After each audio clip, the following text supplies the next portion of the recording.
మధురం అనే short film it was like అప్పటికి ఒక సెన్సేషన్. అది రిలీజ్ అయిన టైంకి అంటే చాందినీ చౌదరికి ఎంత పేరు వచ్చిందో ఈక్వల్గా మీకు ఒక నేమ్ వచ్చింది. తర్వాత ఇమీడియట్గా మీరు మళ్ళీ మాయమైపోయారు. సో అది secondary, but you got good recognition with that.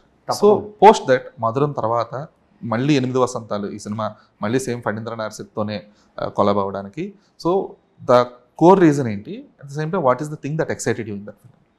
దీనికి ఆనెస్ట్గా చెప్పాలంటే రీజన్ ఏం లేదండి. ఎందుకంటే ఫణీంద్ర గారు నన్ను పిలిస్తే అసలు నేను ఏ క్వశ్చన్ అడగను.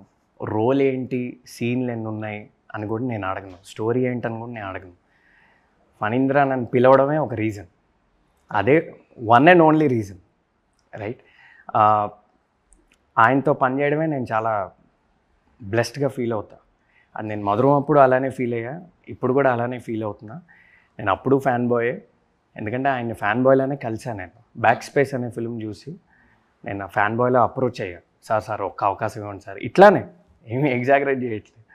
సో అప్పుడు అలానే ఫ్యాన్ బాయ్, ఇప్పుడు అలానే ఫ్యాన్ బాయ్. ఆయన పిలిచాడు, ఆయన ఇచ్చాడు, నేను చేశాను.